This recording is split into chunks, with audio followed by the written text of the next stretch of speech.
It is 2014, and you're about to go see The Amazing Spider-Man 2 starring Andrew Garfield for the first time in theaters. You walk into the theater excited to see a brand new Spider-Man movie. That unspeakable feeling happens when the light starts to dim, and the moment that you've been waiting for finally happens, and The Amazing Spider-Man 2 begins. 2 hours later. Despite being heartbroken over one of the most saddest deaths in film history, you still love the movie and is excited to see what comes next. Then this happens.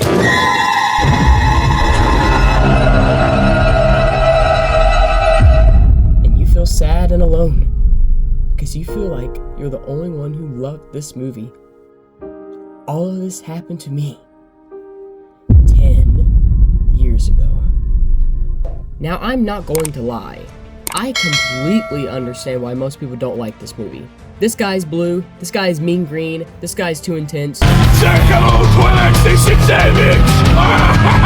Too many plot threads, the parent storyline isn't interesting, etc.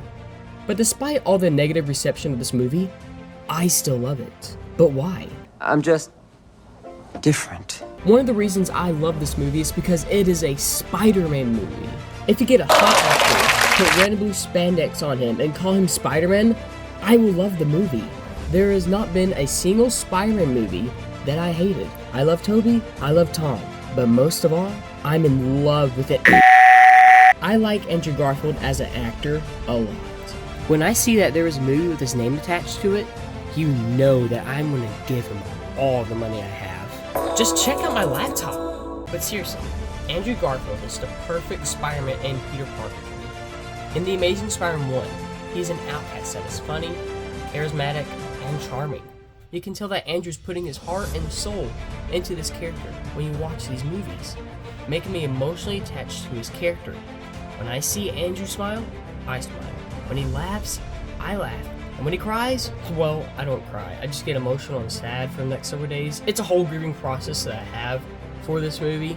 Peter grieving for Gwen is how I grieve for The Amazing Spider-Man 2 when Sony canceled his universe. For example, when me and my girlfriend started dating, there were these random times that I got sad and she asked me what was wrong, and I would say one thing: The Amazing Spider-Man. You have done this to me again and again, Peter.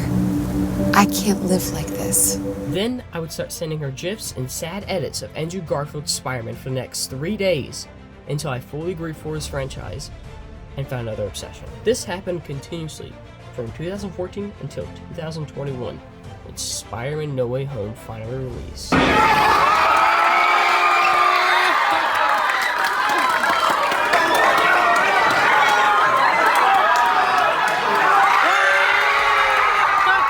Now let's talk about the supporting characters. Emma Stone's Gwen Stacy and Sally Field's Aunt May are amazing in this film. Gwen is not a damsel in distress. Her chemistry with Peter is the best part of the film, and her performance is fantastic. Same goes for Aunt May. One of my favorite scenes in this movie is when Peter and May are having a conversation about his father, because their chemistry is just fantastic. You can tell that all these characters love and care for one another. Harry Osborn, though, is emo. The actor that plays him is great, but his character in this movie is pretty rushed.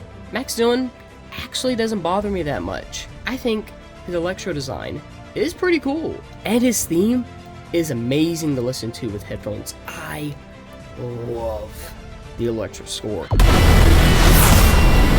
cinematography and the animation in this movie are the best I have ever seen in any Spider-Man movie. Some of my favorite scenes in this movie are from Spider-Man swinging through New York City. Because of this movie, I run around the house acting like I am swinging from a web, and I am 21 years old, while my girlfriend decides whether or not she should put me in a mental institution. And the action scenes are also visually stunning to watch. I am surprised by how short every fight is in this movie. I do wish Spider-Man Electro's first fight was longer than it was. Like, what if Electro caused more destruction throughout New York besides Times Square? I feel like that would set him up as a better villain and made him more of a threat. But it was still epic as hell. And the final fight with Electro and Harry was freaking amazing. But I do feel like Harry was put on the side and then shoehorned into the movie just to kill Gwen. And of course, we got to talk about Gwen's death. Till this day, this scene pulls at my heartstrings. I will forever, till the day I die, watch sad edits of this scene. Peter and Gwen's relationship was the core of the Amazing Spider-Man movies, and when that was taken away, it felt like not just Peter lost someone, but the audience as well. Despite how everyone feels about this movie, everyone has to agree that this scene is tragic, and Andrew going to her funeral and seeing that devastating look on his face from failing is heartbreaking. Every time I listen to the score Rest of My Life by Hans Zimmer, I get emotional. The one thing that I do wish they changed about the movie is the ending. They wanted to end a Spider-Man movie on a happy and hopeful note. Now this scene is very inspiring, but I have always felt like the movie should have ended off with Peter just staring at Gwen's grave, and then they cut to a black screen. This would have been a dark ending, but it would have made it more impactful for the audience, and have the third movie be more like a Dark Knight Rises, but in Spider-Man form, bringing the Sinister Six into the movie like they wanted to. But we got Spider-Man No Way Home instead, and it is still one of the best movie experiences that I have ever had. And they did his character justice in that film, making audiences that used to hate Andrew grow to love him. But just remember that since 2014, I have always defended Andrew Garfield's Spider-Man even before Spider-Man No Way Home. In conclusion, I absolutely love this film. I know it has its flaws, and most people rate this as their least favorite Spider-Man movie, but I don't care. It is a movie that I grew up loving and adoring, making me the Andrew Garfield fanboy that I am today. If you enjoyed this video, please subscribe to support the channel and like the video. I have many more coming after this, so prepare for more. Thanks for watching.